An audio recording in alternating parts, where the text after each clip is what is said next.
அகில மீடியாவின் உலக முக்கிய செய்திகள். முதலில் தலைப்புச் செய்திகள். சவுதி, துருக்கி, பாகிஸ்தான் கூட்டணியில் ஈரானுக்கு அழைப்பு. அதிரகசிய ஏவுகணை திட்டம் உக்ரைன் வந்தடைந்த பிரித்தானிய பிரதமர். 75 நாடுகளுக்கு விசா தடை செய்த ட்ரம்ப் திருப்பி அடித்த நீதிமன்றம். குப்பை கிடங்கில் ஏற்பட்ட பயங்கர சரிவு, குப்பைக்குள் புதைந்த 30 பேர் பலி. விரக்தியின் அறிகுறி, அமெரிக்காவின் புதிய தடை அச்சுறுத்தலை புறந்தள்ளிய ஈரான். ஹோர்மோஸ் நீரிணையில் விதிகளை மீறும் கப்பல்கள் ஈரான் விடுத்துள்ள எச்சரிக்கை. ஈரானுக்கு அடித்த ஜாக்பாட், 7.5 லட்சம் கோடி கன அடி கொண்ட புதிய இயற்கை எரிவாயு வளம் கண்டுபிடிப்பு. அமெரிக்காவின் புதிய நடவடிக்கைக்கு ஆதரவளித்தால் கடும் விளைவுகள் ஏற்படும், வளைகுடா நாடுகளுக்கு ஈரான் எச்சரிக்கை. ஜப்பானில் 5.8 ரிக்டர் அளவில் நிலநடுக்கம், அதிர்ந்த கட்டிடங்கள். காங்கோவில் தீவிரமடையும் எபோலா, 2500 கடந்த பலி எண்ணிக்கை. தொடர்வன விரிவான செய்திகள். சவுதி, துருக்கி, பாகிஸ்தான் கூட்டணியில் ஈரானுக்கு அழைப்பு விடுக்கப்பட்டுள்ளதாக தகவல் வெளியாகியுள்ளது. மத்திய கிழக்கு பிராந்தியத்தில் புதிய பாதுகாப்பு கூட்டணி உருவாகியுள்ளது.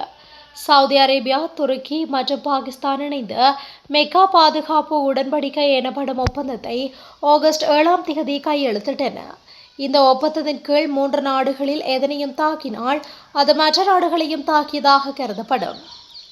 இப்போது இந்த கூட்டணியில் ஈரானையும் சேர்க்க அழைப்பு விடுக்கப்பட்டுள்ளதாக தகவல்கள் வெளியாகியுள்ளன. அல்மயாதின் செய்தி நிறுவனம் வெளியிட்ட தகவல்களின்படி, ஈரான் பாராளுமன்றத்தின் செய்தி முகமை தலைவர் மெக்தி ரஹ்மி ஈரானுக்கு அழைப்பு வந்துள்ளது, அது பரிசீலனையில் உள்ளது என்று கூறியுள்ளார். ஆனால் இதுவரை ஈரான் வெளியுறவு அமைச்சகம் அல்லது சவுதி, துருக்கி, பாகிஸ்தான் ஆகிய நாடுகள் அதிகாரப்பூர்வமாக உறுதிப்படுத்தவில்லை. இந்த கூட்டணியில் நேட்டோ உடன்படிக்கையின் ஆர்டிகல் 5 ஒப்பிட்டு துருக்கியின் வெளியுறவு அமைச்சர் ஹாகன் ஃபிடான், இது ஈரானுக்கு எதிரானது அல்ல, எந்த நாட்டையும் குறிவைத்து செய்யப்படவில்லை என்று மேலும் தெரிவித்துள்ளார். ஒரு நீடித்த அமைதி ஏற்படும் வரை நாங்கள் பின்வாங்க மாட்டோம் என பிரித்தானிய பிரதமர் பர்ன்ஹாம் உக்ரைனில் பேசியுள்ளார். அதிரகசிய ஏவுகணை திட்டங்களை ஒப்படைப்பதற்காக உக்ரைன் வந்தடைந்த பிரித்தானிய பிரதமர் ஆண்டி பெர்ன்ஹாம், உக்ரைனுடன் நிற்கின்றோம், பின்வாங்க மாட்டோம் என்று ரஷ்யாவிற்கு கூறினார். ரஷ்யாவின் தொலைதூர பகுதிகளில் தாக்குதல் நடத்த பிரித்தானியாவின் ட்ரோன் விமானங்களை பயன்படுத்துவது குறித்து ரஷ்யா எச்சரிக்கை விடுத்தது. அத்தோடு பிரித்தானியா எந்த அளவிற்கு இதில் ஆழமாக ஈடுபடுகின்றதோ அந்த அளவிற்கு அது அதிக விலையை கொடுக்கும் என்றது. இந்த சூழலில் பிரித்தானிய பிரதமர் ஆண்டி பெர்கனும் தனது முதல் வெளிநாட்டு பயணமாக உக்ரைன் வந்தடைந்தார். இது அவரது முதல் வெளிநாட்டு பயணமாகும். உக்ரைனின் சுதந்திர தின கொண்டாட்டங்களில் அவர் பங்கேற்றார். அப்போது பேசிய அவர், உக்ரைனின் 35வது சுதந்திர தினத்தில் அதன் மக்களுக்கு எந்த சந்தேகமும் இருக்கக்கூடாது, பிரித்தானியா உங்களுக்கு பின்னால் இருக்கின்றது. வரவிருக்கும் போராட்டத்திலும் புனரமைப்பிலும் நாங்கள் உக்ரைனுடன் நிற்கின்றோம். எங்கள் உறுதியை பற்றி ரஷ்யாவிற்கு எந்த சந்தேகமும் இருக்கக்கூடாது. ஒரு நீடித்த அமைதி ஏற்படும் வரை நாங்கள் பின்வாங்க மாட்டோம் என்றார். மேலும் அவர் அதிரகசிய ஸ்டார்ம் ஷேடர் ஏவுகணை திட்டங்களை ஒப்படைக்க உள்ளார். அத்துடன் பிரித்தானியா எந்த அளவிற்கு இதில் ஆழமாக ஈடுபடுகின்றதோ அந்த அளவிற்கு அது அதிக விலையை கொடுக்கும் என்றது. இந்த சூழலில் பிரித்தானிய பிரதமர் ஆண்டி பெர்காம் தனது முதல் வெளிநாட்டு பயணமாக உக்ரைன் வந்தடைந்தார். இது அவரது முதல் வெளிநாட்டு பயணம் என்பதும் குறிப்பிடத்தக்கது. அமெரிக்காவில் குடியேற விரும்பும் 75 நாடுகளை சேர்ந்தவர்களுக்கு குடியேற்ற விசா வழங்குவதை நிறுத்தி வைத்திருந்த ட்ரம்ப் அரசின் உத்தரவிற்கு எதிராக அமெரிக்க பெடரல் நீதிமன்றம் அதிரடி தீர்ப்பு வழங்கியுள்ளது. இந்த உத்தரவு சட்டத்திற்கு புறம்பானது என கூறி விசா தடையை ரத்து செய்ய நீதிபதி ஜீனட் வர்காஸ் உத்தரவிட்டுள்ளார்.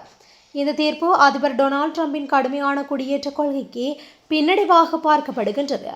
2026 ஜனவரி முதல் அமுல்படுத்தப்பட்ட இந்த கொள்கையின் கீழ் Afghanistan, Brazil, Egypt, Iraq, Nigeria, Somalia, Thailand, Yemen உள்ளிட்ட 75 நாடுகளை சேர்ந்தவர்களுக்கு குடியேற்ற விசா வழங்குவது நிறுத்தப்பட்டது. அதிக ஆபத்து கொண்ட நாடுகளிலிருந்து வருபவர்கள் அமெரிக்காவிற்கு பொருளாதார சுமையாக மாறுவதை தடுப்பதற்காக இந்த நடவடிக்கை எடுக்கப்பட்டதாக அமெரிக்க வெளியுறவுத்துறை விளக்கம் அளித்திருந்தது. ஆனால் விசா விண்ணப்பதாரரின் தனிப்பட்ட சூழ்நிலையை பரிசீலிக்காமல் அவர்களின் பூர்வீக நாட்டை மட்டும் அடிப்படையாக வைத்து விசா மறுக்குமாறு உத்தரவிடப்பட்டதாக நீதிபதி குற்றம் சாட்டினார். மேலும் இந்த உத்தரவை பிறப்பித்த வெளியுறவுத்துறை அமைச்சர் மார்கோ ரூபியோ தனது சட்டப்பூர்வ அதிகார வரம்பை மீறியுள்ளதாகவும் நீதிபதி குறிப்பிட்டுள்ளார். இந்த தீர்ப்பின் மூலம் குறிப்பிட்ட கொள்கையை மட்டும் காரணமாக கொண்டு செய்யப்பட்ட விசா மறுப்புகள் ரத்து செய்யப்படலாம் என எதிர்பார்க்கப்படுகின்றது. இருப்பினும் ட்ரம்ப் அரசு இந்த தீர்ப்பை எதிர்த்து மேன்முறையீடு செய்ய வாய்ப்புள்ளமை குறிப்பிடத்தக்கது. கினியா நாட்டில் குப்பை கிடங்கில் ஏற்பட்ட சரிவில் சிக்கி இதுவரை 30 பேர் உயிரிழந்துள்ளனர். கினியா நாட்டின் தலைநகர் கோனாக்ரியில் உள்ள மிகப்பெரிய குப்பை கிடங்கில் ஏற்பட்ட சரிவில் 30 பேர் வரை உயிரிழந்திருப்பதாக அந்த நாட்டு அரசு தெரிவித்துள்ளது. அதிகாலை 2 மணியளவில் பெய்த கனமழையால் தார் எஸ் சலாம் என்ற பகுதியில் குவித்து வைக்கப்பட்டிருந்த குப்பைகள் அடித்து செல்லப்பட்டது. இதனால் அப்பகுதியில் குப்பை சரிந்து அருகில் இருந்த குடிசைகளை அதில் புதையுண்டது. இந்த நிலையில் பாதிக்கப்பட்டவர்களை மீட்கும் பணி தீவிரமாக நடைபெற்று வருகின்றது. இதில் பல வீடுகள் சேதமடைந்திருப்பதுடன் இதுவரை 6 பேர் பலத்த காயமடைந்துள்ளனர். இதற்கிடையில் இராணுவ பொறியியல் பிரிவின் சுகாதார அதிகாரியான லெப்டினன்ட் கர்னல் பால்டே மாமடு பைலோ நகரின் மிகப்பெரிய குப்பை கிடங்கான இந்த இடத்தை ஞாயிற்றுக்கிழமை மூட திட்டமிட்டிருந்ததாக தெரிவித்துள்ளார். குப்பை கிடங்கை சுற்றியுள்ள பகுதியில் வசிக்கும் மக்கள் உடனடியாக அப்பகுதியை விட்டு வெளியேறுமாறு அறிவுறுத்தல் வழங்கப்பட்டுள்ளது. இதனால் பலர் அப்பகுதியை விட்டு வெளியேறியிருந்தனர். இருப்பினும் விபத்து நடந்த போது இன்னும் பலர் அப்பகுதியில் இருந்ததாக அதிகாரிகள் தெரிவித்துள்ளனர். புதிய அமெரிக்க தடைகள் குறித்து அச்சுறுத்தலை விரக்தியின் வெளிப்பாடு என்று ஈரான் நிராகரித்துள்ளது. அமெரிக்காவின் புதிய தடைகள் குறித்த அச்சுறுத்தலை விரக்தியின் வெளிப்பாடு என்று ஈரானின் வெளிவிவகார அமைச்சர் நிராகரித்துள்ளார். எதிர்பார்க்கப்படும் புதிய நடவடிக்கைகள் ஈரானை தோற்கடிக்க தவறிவிடும் என்றும் அவர் பதிலளித்துள்ளார். திங்கட்கிழமை பிற்பகல் 2 மணிக்கு செய்தியாளர் சந்திப்பை நடத்தவுள்ள அமெரிக்க நிதியமைச்சர் ஸ்காட் பெசன்ட் ஈரான் மீது வரலாற்றிலேயே மிக கடுமையான தடைகளை விதிக்கப் போவதாக மிரட்டல் விடுத்துள்ளார். சர்வதேச தடைகளால் ஈரானின் பொருளாதாரம் ஏற்கனவே கடும் நெருக்கடியில் உள்ளது. பிப்ரவரி 28 அன்று அமெரிக்காவும் இஸ்ரேலும் தாக்குதல்களை தொடங்கியதிலிருந்து அந்த நாட்டின் உட்கட்டமைப்பு பலமுறை தாக்கப்பட்டுள்ளதுடன் வான்வெளி தாக்குதல்களில் ஆயிரக்கணக்கான மக்கள் கொல்லப்பட்டுள்ளனர். ஆனால் கிட்டத்தட்ட 6 மாத கால போருக்கு பிறகும் ஈரான் தனது நிலையில் உறுதியாக உள்ளது. உலகளாவிய எண்ணெய் ஏற்றுமதிக்கு இன்றியமையாததான ஹோர்மோஸ் நீரிணையில் அங்கீகரிக்கப்படாத எண்ணெய் கப்பல்கள் கடந்து செல்ல அனுமதிக்க மறுத்து கப்பல் போக்குவரத்தை அது கிட்டத்தட்ட முடக்கியுள்ளது.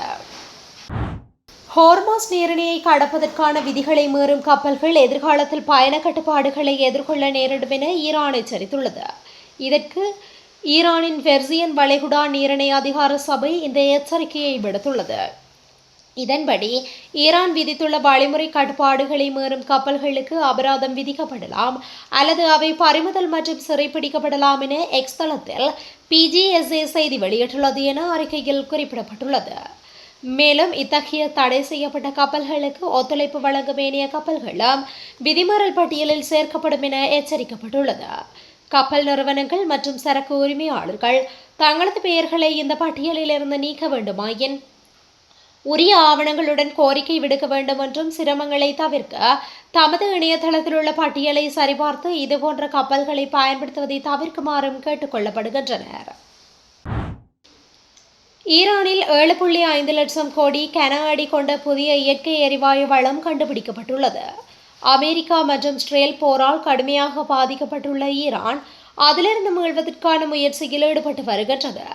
இந்நிலையில் ஈரான் நாட்டின் ஃபார்ஸ் மாகாணத்தில் 7.5 லட்சம் கோடி கன அடி இயற்கை எரிவாயு வளம் கண்டுபிடிக்கப்பட்டுள்ளது. இது பற்றி ஈரான் எண்ணெய் அமைச்சர் மோசன் பாக்னிஜாத் கூறும்போது, இந்த எண்ணெய் வயலிலிருந்து 5.7 லட்சம் கோடி கன அடி எரிவாயுவை பிரித்தெடுக்க முடியும் என்றார். இதனால் வளர்ச்சிக்கான செலவுகள் மற்றும் செயல் திட்டத்திற்கு ஆகும் செலவுகள் குறையும் என்றும் கூறியுள்ளார். பல பில்லியன் டாலர் மதிப்பிலான இந்த வளம் அந்நாட்டின் எரிசக்தி தேவைக்கும் பொருளாதார வளர்ச்சிக்கும் பெரிதும் உதவும். இஸ்ரேல் அமெரிக்க தாக்குதலால் ஈரானின் எரிசக்தி ஆலைகள் அமைப்புகள் சேதமடைந்த நிலையில் அதனை பழுது பார்க்கும் பணியில் ஈரான் ஈடுபட்டு வருகின்றது. அத்தோடு அமெரிக்க பொருளாதார தடை விதிக்க திட்டமிட்டிருப்பது ஈரானின் பொருளாதாரத்திற்கு பெரிய சிக்கலை ஏற்படுத்தும். இந்த சூழலில் எரிவாயு கண்டுபிடிக்கப்பட்டிருப்பது இனிமை தரும் விஷயம் என்று பாக்னிஜாத் கூறியுள்ளார்.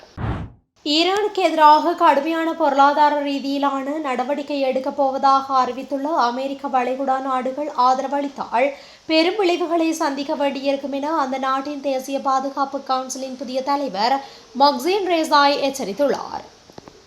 மேற்காசியாவில் ஈரானுக்கும் அமெரிக்காவிற்கும் கடந்த 6 மாதமாக போர் நடைபெறுகின்றது. இந்த போரினிடையே இரு நாடுகளும் அமைதி பேச்சுவார்த்தையில் ஈடுபட்டுள்ளன.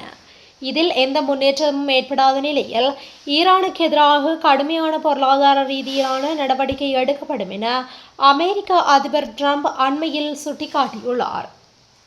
இதனை சுட்டிக்காட்டி ஈரான் அரசு தொலைக்காட்சிக்கு அந்த நாட்டின் தேசிய பாதுகாப்பு கவுன்சில் தலைவர் மொக்சின் பேட்டி அளித்துள்ளார். அதில் அவர் தெரிவித்திருப்பதாவது, ஈரானுக்கு எதிரான பொருளாதார ரீதியிலான நடவடிக்கைக்கு வளைகுடா நாடுகள் ஆதரவளிக்க கூடாது. அப்படி ஆதரவளித்தால் கடுமையான விளைவுகளை சந்திக்க வேண்டியிருக்கும்.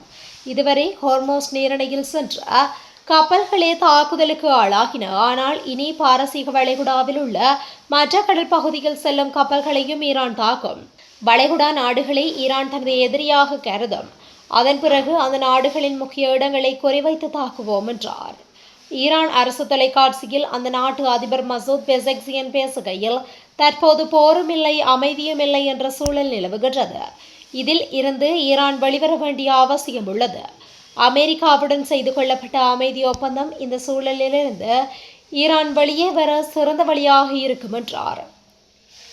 பாகிஸ்தான் தளபதி இதனிடையே பாகிஸ்தான் ராணுவ தளபதி அசீம் முனீர் தலைமையிலான பாகிஸ்தான் அதிகாரிகள் குழு ஈரானுக்கு திங்கட்கிழமை சுற்றுப்பயணமாக வரவுள்ளமையும் குறிப்பிடத்தக்கது. ஜப்பானின் ஹான்சு கிழக்கு கடற்கரையொட்டிய பகுதிகளில் 5.8 ரிக்டர் அளவில் நிலநடுக்கம் ஏற்பட்டது. பூமிக்கு அடியில் சுமார் 78 கிலோமீட்டர் ஆழத்தில் பதிவான இந்த நிலநடுக்கத்தால் கரையோர பகுதிகளில் உள்ள கட்டடங்கள் அதிர்ந்துள்ளன. நிலநடுக்கத்தின் போது பல பொருட்கள் அங்காடியொன்றில் குலுங்கும் காட்சிகள் சமூக வலைதளங்களில் வெளியாகியுள்ளன. தலைநகர் டோக்கியோ வரை அதிர்வுகள் உணரப்பட்ட போதிலும் சுனாமி எச்சரிக்கை எதுவும் விடுக்கப்படவில்லை என்பது குறிப்பிடத்தக்கது. காங்கோவில் எபோலா வைரஸ் பாதிப்பால் உயிரிழந்தோர் எண்ணிக்கை 2500 கடந்துள்ளது. மத்திய கிழக்கு ஆப்பிரிக்காவில் அமைந்துள்ள நாடு காங்கோ. இந்த நாட்டில் எபோலா வைரஸ் நோய் மிக வேகமாக பரவி வருகின்றது. எபோலா உலகிலேயே மிக கொடிய வைரஸ் நோய்களில் ஒன்றாகும். இந்நிலையில் காங்கோவில் எபோலா வைரஸ் தொற்றால் பாதிக்கப்பட்டவர்களின் எண்ணிக்கை 5515 அதிகரித்துள்ளது. அதேபோல் எபோலா வைரஸ் பாதிப்பால் உயிரிழந்தோர் எண்ணிக்கை 2642 அதிகரித்துள்ளது. காங்கோவில் எபோலா வைரஸ் வேகமாக பரவி வரும் நிலையில் வைரஸை கட்டுப்படுத்த முடியாமல் அந்த நாட்டு சுகாதாரத்துறை திணறி வருகின்றது. இதனை அடுத்து எபோலா வைரஸை கட்டுப்படுத்த உதவும் சுகாதார அமைப்பு காங்கோவுக்கு 16,000 தடுப்பூசிகளை வழங்கியுள்ளமை குறிப்பிடத்தக்கது. இத்துடன் இன்றைய நாளுக்கான உலக முக்கிய செய்திகள் நிறைவடைகின்றன. தொடர்ந்தும் இதுபோன்ற செய்திகளை உடனுக்குடன் அறிந்து கொள்ள அகிலம் மீடியாவுடன் இணைந்திருங்கள். நன்றி, வணக்கம்.